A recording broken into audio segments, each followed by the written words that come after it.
5 berita terpopuler hari ini, Rabu 10 September 2025 di Bloomberg Tech News Plus 5. Yang pertama, Cina menuju rekor surplus dagang meski ekspor ke Amerika Serikat anjlok. Pertumbuhan ekspor Cina melambat ke level terlemah dalam 6 bulan terakhir akibat penurunan ekspor ke Amerika Serikat. Meski demikian, lonjakan penjualan ke pasar lain membuat Cina tetap di jalur rekor surplus perdagangan 1,2 triliun dolar Amerika Serikat tahun ini. Administrasi Umum Bea Cukai pada Senin menyatakan secara keseluruhan penjualan di luar negeri Cina naik 4,4% pada Agustus menjadi 322 miliar dolar Amerika Serikat dibandingkan tahun lalu. Dengan mengalihkan ekspor ke pasar luar negeri, Cina mendapat surplus perdagangan 785 miliar dolar Amerika Serikat sepanjang tahun ini, jauh lebih tinggi dari periode yang sama tahun 2024. Data ini menegaskan tarif impor 55% Amerika Serikat ke Cina mengganggu perdagangan global.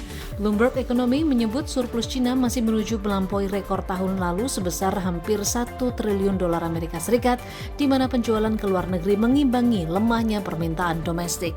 Kedua, aksi jual landas surat utang RI, bunga naik.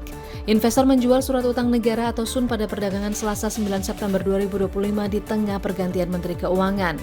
Data OTC Bloomberg menyebut, hampir semua tenor SUN mencatat lonjakan tingkat imbal hasil alias yield mencerminkan aksi jual membesar hingga menurunkan harga obligasi. Yield 5 tahun melompat terbanyak imbal hasilnya hingga 13,5 bps, kini menyentuh level 5.897%. Lalu tenor 3 tahun naik 10,4 bps bersama tenor 15 tahun yang naik 10,6 bps. Adapun tenor 2 tahun naik 9,2 bps bersama tenor 10 tahun yang mencatat kenaikan 6,2 bps kini di 6.541%. Investor terindikasi banyak mengalihkan dana dari SUN rupiah ke SUN mata uang dolar Amerika Serikat atau Indon.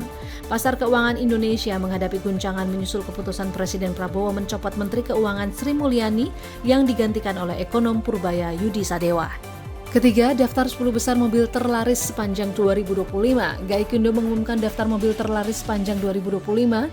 Toyota menjadi mobil terlaris di Januari hingga Agustus 2025 dengan penjualan wholesale 161.079 unit atau 32,2% dan retail sales mencapai 167.811 unit atau 32,1%. Di posisi kedua, Daihatsu menjual 84.702 unit atau 16,9% dan retail sales mencapai 8.944 unit atau 17%.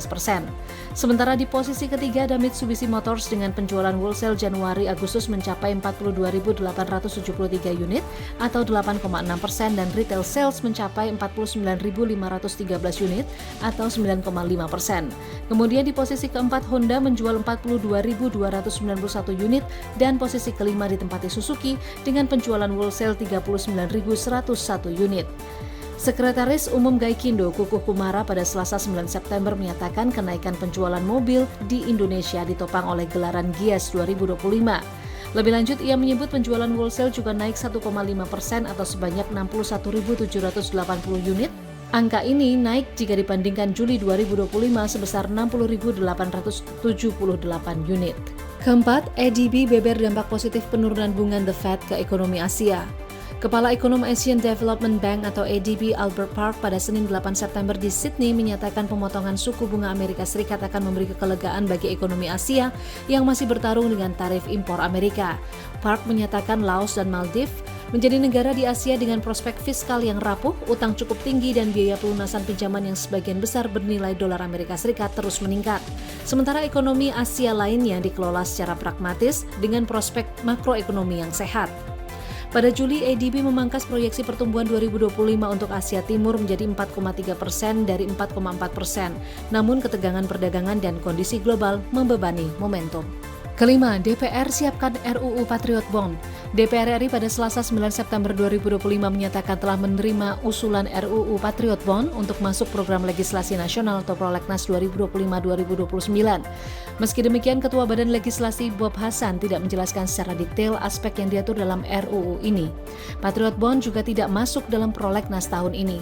Patriot Bond adalah obligasi Danantara dengan nilai 50 triliun rupiah melalui private placement dan diterbitkan dengan kupon 2%. bertujuan untuk pembiayaan prospek transisi energi termasuk pengolahan sampah menjadi sumber energi atau Waste to Energy atau WTE. Bob Hasan mengatakan bersamaan Patriot Bond terdapat sejumlah RUU yang lain yang diusulkan. Namun hanya 3 RUU yang diusulkan masuk prolegnas prioritas 2025 yakni RUU tentang perampasan aset, RUU tentang Kamar Dagang Industri, dan RUU tentang kawasan industri. Itu dia 5 berita terpopuler pilihan Bloomberg Technos hari ini. Ikuti terus update selanjutnya di www.bloombergtechnos.com.